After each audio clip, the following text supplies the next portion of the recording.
사도행전의 말씀입니다. 그 무렵 바오로는 아테네를 떠나 고린토로 갔다. 거기에서 그는 폰토스 출신의 아킬라라는 어떤 유다인을 만났다. 아킬라는 클라우디우스 황제가 모든 유다인은 로마를 떠나라는 칙령을 내렸기 때문에 자기 아내 프리스킬라와 함께 얼마 전에 이탈리아에서 온 사람이었다.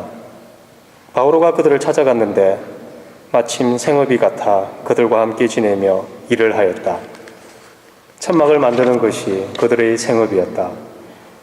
바오로는 안식일마다 회당에서 토론하며 유다인들과 그리스인들을 설득하려고 애썼다. 실라스와 티모테오가 마케도니아에서 내려온 뒤로 바오로는 유다인들에게 예수님께서 메시아시라고 정언하면서 말씀 전파에만 전념하였다. 그러나 그들이 반대하며 모독하는 말을 퍼붓자 바오로는 옷의 먼지를 털고 나서 여러분의 멸망은 여러분의 책임입니다. 나에게는 잘못이 없습니다. 이제부터 나는 다른 민족들에게로 갑니다. 하고 그들에게 말하였다. 그리고 그 자리를 떠나 티티우스 유스투스라는 사람의 집으로 갔는데 그는 하느님을 섬기는 이였다. 그 집은 바로 회당 옆에 있었다. 회당장 크리스포스는 온 집안과 함께 주님을 믿게 되었다. 고린토 사람들 가운데에서 바오로의 설교를 들은 다른 많은 사람도 믿고 세례를 받았다. 주님의 말씀입니다. 주님은 당신 구원을 민족들의 눈앞에 드러내셨네.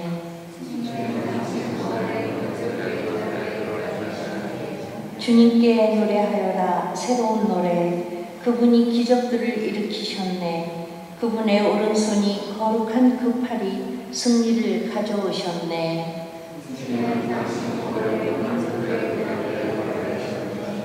주님은 당신 구원을 알리셨네. 민족들의 눈앞에 당신 정의를 드러내셨네. 이스라엘 지방을 위하여 당신 자애와 진실을 기억하셨네.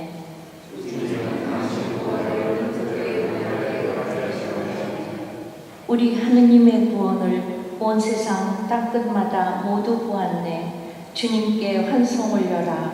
온 세상아 즐거워하며 환호하여라. 찬미 노래 불러라. 당신 구원을 민족들의 눈앞에 드러내셨네. 알렐루야.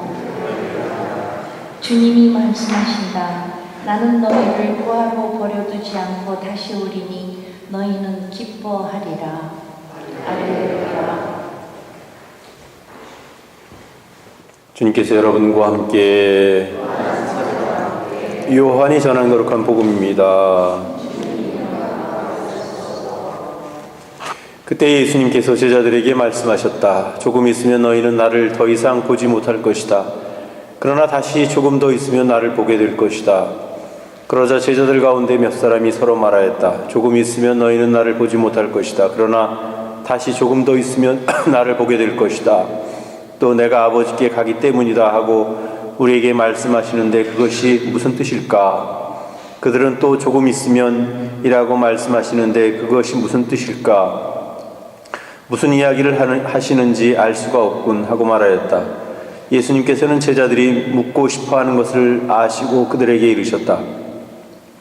조금 있으면 너희는 나를 보지 못할 것이다. 그러나 다시 조금 더 있으면 나를 보게 될 것이다 하고 내가 말한 것을 가지고 서로 묻고 있느냐? 내가 진실로 너희에게 말한다. 너희는 울며 애통해 하겠지만 세상은 기뻐할 것이다. 너희가 근심하겠지만 그러나 너희의 근심은 기쁨으로 바뀔 것이다. 주님의 말씀입니다.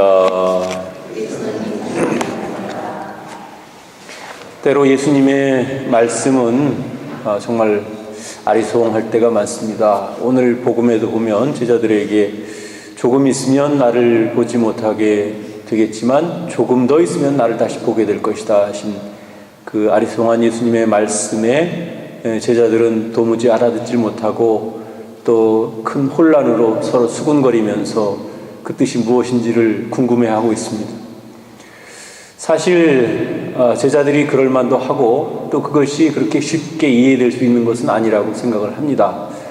하지만 예수님께서는 당신의 부활과 승천 그리고 성령 강림을 이미 염두에 두셨고 또 그것을 알고 계셨기 때문에 당신은 아무런 어려움 없이 그 말씀을 들려주시지만 그 말을 듣는 제자들은 그 뜻이 무엇인지 모를 수밖에 없는 것이죠. 그러나 정말 중요한 것은 때때로 우리도 신앙생활을 해나가면서 도대체 하느님의 뜻이 어디에 있는가, 또 하느님의 뜻이 무엇인가 하고 잘 알지 못하고 어떻게 되는 걸까 하고 이렇게 생각할 때도 많이 있지만 시간이 지나고 나면 그것이 무슨 뜻이었는지 또 하나님께서 나를 통해서 무엇을 원하셨는지를 알게 되는 것입니다.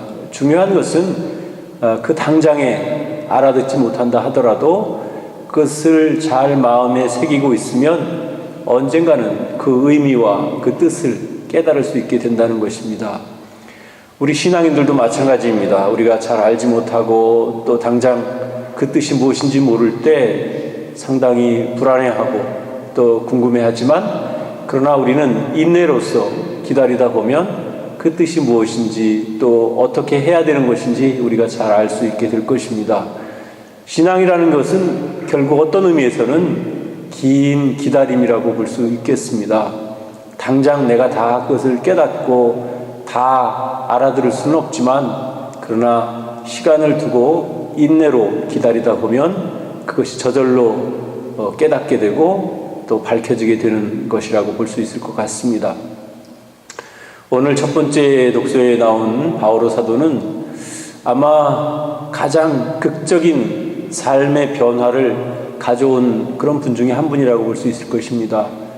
그분도 사실은 예수님을 믿는 사람들을 잡으러 돌아다니던 그런 자신의 처지에서 나중에는 예수님의 그 부활과 복음을 전하게 되리라는 자신의 처지를 전혀 눈치채지 못했을 것입니다. 하지만 시간이 지나고 나자 바오로는 그 모든 것이 하느님의 부르심이었었고 또 예수님의 복음을 전해야 하는 것이 자신의 사명임을 너무나 분명히 알게 되었습니다. 그래서 그 누구보다도 더 열정적이고 또 열심으로 복음을 전했던 그런 분들입니다. 바오로도 우리는 바오로서처럼 그렇게 열정적이고 열심으로 주님의 복음을 전하지는 못하지만 언젠가 기다리다 보면 예수님께서는 나를 통해서도 나름대로 당신의 뜻을 펼치고 싶어 하시고 또 내가 그 뜻을 알아듣고 그 뜻대로 복음을 전하는 일에 전념하게 되기를 바라고 계십니다. 비록 우리는 화려하진 않지만 우리의 작은 봉사와 또 우리의 작은 사랑의 실천을 통해서 우리도 꾸준히 주님의 복음을 전해야 하는 그런 우리 자신들의 소명을 잘 알고 그 소명을 우리가 이루어 나갈 수 있도록 노력하는 그런 삶이 되었으면 좋겠습니다.